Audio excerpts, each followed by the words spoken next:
안녕하세요, 여러분. 오늘 저랑 함께 중국으로 떠나는 여행에 오신 걸 환영합니다. 저는 여러분의 한국인 가이드인데요. 중국의 선교 상황을 직접 보고 경험하면서 이 나라를 위한 기도의 시간을 가져볼 거예요. 중국과 한국 두 나라를 비교하면서 중국의 영적 필요를 같이 발견해 보도록 해요. 먼저 간단히 중국에 대해 소개해 드릴게요. 중국은 동아시아에 위치해 있고 총 면적은 약 959만 6,961제곱킬로미터로 우리나라의 약 96배에 달해요. 인구는 2023년 기준 약 14억 명으로 한국의 5,100만 명보다 훨씬 많아요. 수도는 베이징이며 한국의 수도는 서울이죠. 중국의 도시화율은 약 66.2%로 한국의 약 82%에 비해 낮습니다. 이는 중국이 아직 도시화가 진행 중이며 도시와 농촌 간의 격차가 존재함을 보여줍니다. 중국은 현재 대도시를 중심으로 도시화가 빠르게 진행되고 있지만 농촌 지역의 발전 속도는 상대적으로 더딘 편입니다. 이는 중국이 아직 도시화가 진행 중인 나라임을 보여줍니다. 평균 수명은 중국이 약 77.5세, 한국은 약 83세로 한국이 더 높은 편입니다. 15세 이하 인구 비율은 중국이 약 18%, 한국이 약 13%로 중국이 상대적으로 젊은 인구층이 더 많습니다. 인간개발지수 HDI는 중국이 0.768, 한국이 0.925로 한국이 더 높은 수준의 삶의 질을 유지하고 있음을 알 수 있어요. 문해율은 중국이 약 97%, 한국은 100%에 가까워 두 나라 모두 높은 교육 수준을 자랑하고 있습니다. 중국의 공식 언어는 표준 중국어 만다린이며 한국은 한국어가 사용됩니다. 표준 중국어는 전 세계적으로 약 10억 명이 사용하는 가장 많이 사용되는 언어이며 중국 내 여러 방언도 함께 사용되고 있습니다. 한국어는 약 7,700만 명이 사용하는 언어로 한국과 북한에서 공식 언어로 사용되며 전 세계 한인 사회에서도 널리 사용되고 있습니다. 종교 분포를 보면 중국 인구의 상당수는 공식적으로 무종교인으로 분류되어 있고 불교, 도교, 이슬람교 등의 전통 종교도 존재하지만 종교 활동은 정부의 통제 아래 제한적으로 이루어지고 있어요. 한국도 무종교인의 비율이 약 56%로 높지만 종교의 자유는 보장되어 있어 신앙을 자유롭게 표현할 수 있습니다. 경제적으로 중국은 세계 2위의 경제대국으로 1인당 GDP는 약 13,000달러에 달합니다. 하지만 이러한 경제 발전은 지역 간 불균형 문제를 동반하고 있어요. 대도시 지역은 급속한 경제 성장을 이루고 있지만 농촌 지역과 서부 내륙 지역은 발전 속도가 상대적으로 더뎌 경제적 격차가 존재합니다. 예를 들어 베이징, 상하이, 선전과 같은 대도시들은 세계적인 경제 중심지로 성장했지만 구이저우, 간수와 같은 내륙 지역은 상대적으로 낮은 경제 성장률과 높은 빈곤율을 보이고 있어 이러한 지역 간 불균형이 더욱 두드러지고 있습니다. 반면 한국의 1인당 GDP는 약 33,000달러로 한국이 생활 수준 면에서 더 높은 수준에 있음을 보여줍니다. 정치적으로 중국은 공산당 일당 체제로 통치되고 있으며 정부의 강력한 통제가 특징입니다. 예를 들어 중국 정부는 인터넷과 미디어를 엄격히 검열하여 국민의 정보 접근을 제한하고 있으며 종교 활동도 철저히 감시하고 규제합니다. 이러한 통제는 정부의 비판적인 의견을 억제하고 사회 안정이라는 명목 아래 개인의 자유를 제한하는 방식으로 이루어지고 있습니다. 반면 한국은 민주주의 체제를 기반으로 하고 있어 정치적 자유와 국민의 권리가 보장되고 있습니다. 중국은 경제적으로 매우 발전하고 있는 나라이지만 그럼에도 불구하고 영적 필요는 여전히 큽니다. 그럼 이제 여정을 시작해 볼까요? 인천국제공항에서 중국 베이징까지 직항으로 약 2시간 반 정도 걸려요. 도착하면 중국의 고대와 현대가 공존하는 독특한 풍경을 만나게 될 거예요. 중국은 오랜 역사와 깊은 문화를 자랑하지만 그럼에도 불구하고 이곳에서도 신앙의 필요는 큽니다. 베이징 외에도 중국의 다른 주요 도시들로의 비행기를 소개해 드릴게요. 상하이로 가는 직항은 약 2시간 10분 정도 소요됩니다. 상하이는 중국의 경제 중심지로 현대적인 고층 빌딩과 전통적인 건축물들이 어우러져 독특한 매력을 느끼실 수 있어요. 또한 광저우로 가는 직항은 약 3시간 정도 걸리며 광저우는 남부의 상업 중심지로 중국의 빠른 경제 성장을 직접 체험할 수 있는 도시입니다. 마지막으로 청두로 가는 직항은 약 3시간 30분 정도 소요되며 이곳은 중국의 내륙 지역으로 사천 요리와 판다 보호구역으로 유명한 매력적인 도시입니다. 각 도시마다 다른 매력을 가지고 있어 여행의 즐거움이 배가 될 것입니다. 중국의 대표적인 건축물로는 자금성이 있어요. 이 궁전은 과거 중국 황제들의 거처로 사용되었던 곳으로 웅장한 규모와 섬세한 장식이 인상적이에요.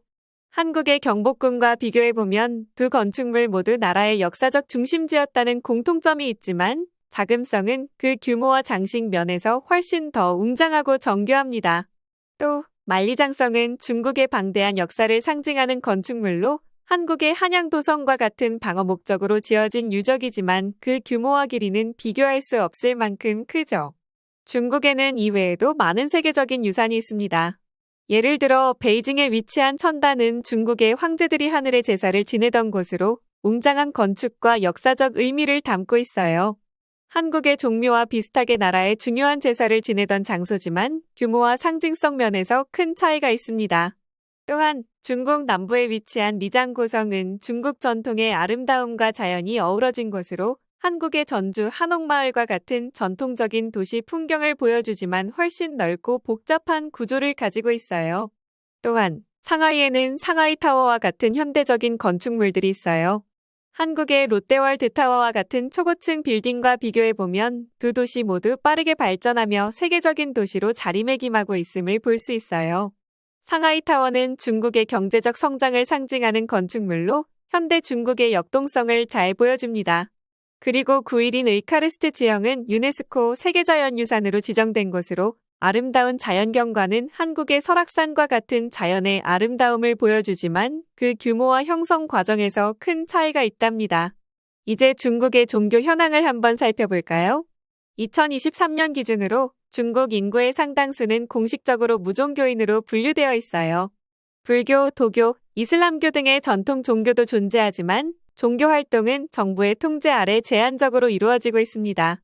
한국도 무종교인의 비율이 약 56%로 높지만 중국에서는 특히 종교의 자유가 제한되어 있어 신앙을 공개적으로 표현하기가 어렵습니다. 이 때문에 중국에서도 진정한 신앙 회복과 영적 자유가 필요해요. 최근 몇 년간 중국에서는 가정교회, 지하교회들이 꾸준히 성장하고 있어요. 가정교회는 공식적인 정부 허가 없이 개인 가정이나 소규모 장소에서 모여 예배를 드리는 형태입니다. 이러한 교회들은 정부의 감시와 규제를 피하기 위해 비밀스럽게 모이는데 특히 도시 외곽이나 농촌 지역에서 활발히 이루어지고 있어요. 많은 신자들이 종교적 자유가 제한된 상황에서도 모임을 지속하며 신앙을 지키고 소규모의 공동체로서 서로를 지원하고 있습니다. 공식적인 교회는 정부의 감시를 받고 있지만 많은 사람들이 비공식적인 가정교회에서 신앙생활을 이어가고 있습니다. 한국에서는 교회의 활동이 자유롭게 이루어지지만 중국에서는 많은 신자들이 비밀스럽게 신앙을 유지해야 하는 어려움을 겪고 있어요. 이런 상황 속에서도 복음이 전해지고 있다는 것은 놀라운 일이에요. 자, 이제 중국을 위한 기도 제목들을 함께 나눠볼까요? 교회가 없는 지역에 새로운 교회가 세워지도록 기도해요. 중국은 광대한 면적을 가지고 있어서 아직도 복음이 전해지지 않은 지역들이 많이 있어요. 특히 농촌 지역이나 서부의 외딴 지역에서는 교회가 세워지기 어려운 상황이에요. 한국에서 복음이 빠르게 확산되었던 것처럼 중국의 이 광활한 땅에도 복음의 씨앗이 뿌려질 수 있도록 함께 기도해요. 신학적으로 훈련된 목회자들이 더 많이 양성되도록 기도해요. 중국 교회에는 신학적으로 훈련된 목회자가 부족한 상황이에요. 특히 농촌 지역이나 소도시에서는 목회자가 부족해 교회가 안정적으로 성장하기 어려운 실정이에요. 종교 활동의 제한으로 인해 신학 교육 기회가 부족한 상황도 있습니다. 한국의 신학대학들이 많은 목회자를 배출하며 교회를 도운 것처럼 중국에서도 더 많은 지도자가 세워질 수 있도록 기도해 주세요. 무종교인들과 전통 종교 신자들을 위한 복음 전파를 위해 기도해요. 중국의 무종교인 비율은 약 50% 이상으로 매우 높으며 이는 약 7억 명에 달하는 인구가 종교를 가지지 않는다는 것을 의미합니다. 많은 사람들이 종교를 단순히 문화적인 요소로 받아들이고 있으며 이는 주로 정부의 통제와 교육 시스템에서 종교에 대한 부정적인 인식이 형성된 결과입니다. 이러한 상황 속에서 종교는 사람들의 일상에서 큰 의미를 갖지 못하고 있으며 전통적인 의례나 명절과 같은 문화적 관습으로만 유지되고 있는 경우가 많습니다. 종교의 자유가 제한된 상황에서 복음의 진정한 메시지가 그들에게 전해져 그들이 하나님과의 관계를 회복할 수 있도록 기도해요. 중국 사람들이 복음을 접하고 그들 스스로 복음의 전달자가 될 수 있도록 기도합시다. 청년 세대를 위한 기도를 해요.